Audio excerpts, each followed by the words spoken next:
யவீனுடைய பிள்ளையை ஆண்டவர் இயேசு உயிரோடு கூட எழுப்பினார். உலகம் என்ன சொல்லும், எப்பா ஒருவேளை தூங்கிட்டு தான் இருந்தா, ரொம்ப அயர்ந்து நித்திரையா இருந்திருக்கிறா, சும்மா செத்து போனவளை போய் உயிரோடு கூட எழுப்ப சும்மா கதெல்லாம் கட்டாதீங்கன்னு சொல்லிட்டு உலகம் சொல்லும். ஆனால் 7ஆம் அதிகாரம் 11ஆம் வசனத்தில் லூக்காவில் நாம் வாசிக்கிறோம், அங்கே மரித்து ஒரு நாள் ஆன பின்பாக பாடையிலே வைத்து கல்லறையிலே கொண்டு போய் அடக்கம் செய்வதற்காக கொண்டு போகப்பட்ட நாயின் ஊர் விதவனுடைய மகனை ஆண்டவராய் இயேசு உயிரோடு கூட எழுப்பினார். அல்லேலூயா. மரித்து சில மணி நேரங்கள் ஆனவர்களை உயிரோடு கூட எழுப்ப முடியும்.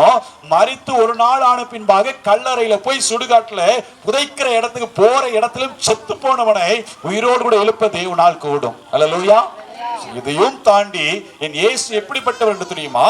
அந்த யோவான் 11ஆம் அதிகாரத்துல வாசிக்கிறோம், இயேசுவுக்கு அன்பாய் இருந்த சீஷனா இருந்த லாசரு அவன் மரித்தான். அவன் மரித்த செய்தி இயேசுவுக்கு வருகிறது, வியாதியா இருக்கிற செய்தி வருகிறது.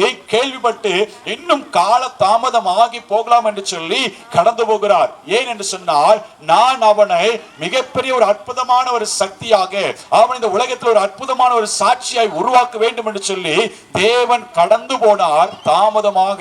இப்படியாக அவன் மரித்தான், அடக்கம் பண்ணுகிறான். 4 நாட்கள் ஆன பின்பாக அந்த கல்லறையின் இடத்துக்கு இயேசு கடந்து போய், லாசருவே வெளியே வா என்று ஆண்டவர் கூப்பிட்டார். அந்த மரித்து போன நாரி போன சரீரம் கல்லறையில வைத்து புழுப்புழுத்து கொண்டிருந்த அந்த லாசருடைய சரீரம் உயிரோடு கூட எழுப்பி வந்தது. அல்லேலூயா.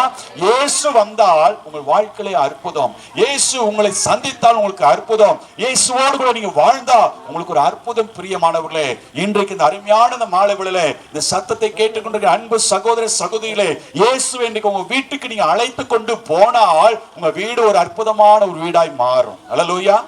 அல்லேலூயா. ஆண்டவராய் இயேசுவை அறியாத ஒரு குடும்பத்தில் நான் பிறந்தவன். எங்க அப்பா பேர் அழகே சுவாமி, எங்க தாத்தா பேர் சுப்பையா, சுப்பையாவுடைய அப்பா பேர் மல்லையா, மல்லையோட அப்பா பேர் நாகப்பா. இப்படியாக பூர்வீகமாக ஆண்டவர் அறியாத ஒரு குடும்பத்துல நான் பிறந்தவன். எங்க அப்பா பிறக்கும் நல்ல செல்வந்தமான குடும்பத்தில் அவர் பிறந்தார். ஆனால் கால சூழ்நிலையில் மாறும் பொழுது என்னுடைய குடும்பத்துக்கு விரோதமாய் சில மந்திரவாத செயல்களை செய்து சாப்பாட்டுக்கு வழி இல்லாதபடிக்கு என்னுடைய அம்மா, எங்க அப்பா, எங்க அக்கா, நானு மதுரையை விட்டு சென்னை பட்டதுக்கு ஒரு அனாதைகளை போல கடந்து வந்தோம்.